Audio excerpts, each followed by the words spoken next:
Hello and नमस्कार everyone. इस video में हम जानेंगे कि कैसे हमारी गट हेल्थ और लिवर की हेल्थ आपके सोरासिस रिकवरी को फ्लक्चुएट करती है या जल्दी ठीक करती है या बढ़ा देती है, और कैसे ये कनेक्टेड है, क्योंकि सोरासिस सिर्फ दिखता स्किन पे है बट जो प्रॉब्लम है वो बहुत डीप सिचुएटेड है। ये एक ऑटोइम्यून क्रॉनिक डिसीज़ होती है जहाँ पर स्किन सेल्स की इन्फ्लेमेशन होती है, रैपिडली बढ़ना शुरू करते हैं, इतनी तेज़ी से बढ़ते हैं कि उन्हें कंट्रोल नहीं कर पाते, शेड होना शुरू कर देते हैं। और ऐसे में अगर आपका गट अच्छे से काम ना करे तो जो गट को ढंग से काम ना करने की वजह से जो टॉक्सिन्स आपकी बॉडी से बाहर जाने चाहिए वो बॉडी में ही घूमते रहते हैं, जिसकी वजह से आपके सोरासिस के फ्लेयर अप और बढ़ जाते हैं, इन्फ्लेमेशन और बढ़ जाता है। और वैसे भी जब गट ठीक नहीं रहता तो आपकी कोई भी बीमारी में हीलिंग बहुत स्लो हो जाती है।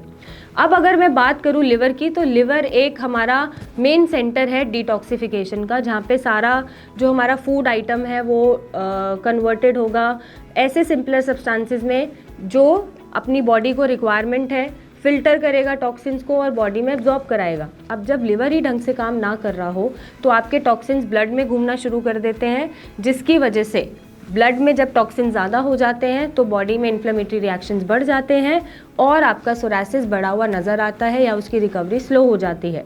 आपको कैसे पता चलेगा कि गट और लिवर ढंग से काम कर रहा है या नहीं कर रहा है? आपको बहुत ज़्यादा एसिडिटी रहेगी, खाना खाने का मन नहीं करेगा, खाना खाएंगे तो हैवीनेस रहेगा, कॉन्स्टिपेटेड आप रहेंगे, या फिर बार बार आप स्टूल जा रहे हैं या स्टिकी स्टूल आ रहा है, या बहुत इरिटेटेड फील कर रहे हैं, बॉडी में बहुत वीकनेस है, बहुत मज़ा नहीं आ रहा है। तो ये सारे सिम्टम्स ये दर्शाते हैं कि आपका गट और लिवर ढंग से काम नहीं कर रहा है। हालांकि आप टेस्ट भी करा सकते हैं, आप चाहे तो LFT टेस्ट करा सकते हैं देखने के लिए कि लिवर के लेवल बढ़े हुए हैं या नहीं बढ़े हुए हैं और लिवर ब्लड में कैसा काम कर रहा है। आप अल्ट्रासाउंड करा सकते हैं ये देखने के लिए कि कहीं फैटी लिवर तो नहीं है जिससे लिवर की फंक्शनिंग पे इम्पैक्ट पड़ रहा हो और आपके टॉक्सिन्स ज़्यादा बढ़ रहे हैं बॉडी में और सोरासिस को वो बढ़ा रहे हैं। तो ये कुछ साइंस एंड सिम्टम्स हैं, कुछ टेस्ट हैं जिनसे हम ये पता कर सकते हैं कि गट में कोई प्रॉब्लम तो नहीं है, लिवर में कोई प्रॉब्लम तो नहीं है, और इसको मैनेज भी इजीली करा जा सकता है। जैसे आप एंटी इन्फ्लेमेटरी डाइट लीजिए, आप बाहर का junk food, animal protein, dairy products, खट्टी चीज़ें, ऐसी चीज़ें जो बॉडी में फ़ैट बढ़ाती हैं उसको आप बिल्कुल बंद कर दें। कुछ फिजिकल एक्टिविटी आप ज़रूर करें। आप फाइबर रिच फ्रूट खाइए, फाइबर रिच डाइट खाइए ताकि कॉन्स्टिपेशन, IBS ऐसी प्रॉब्लम्स अगर हो रही हैं, स्टूल ढंग से पास नहीं हो रहा है तो वो पास हो।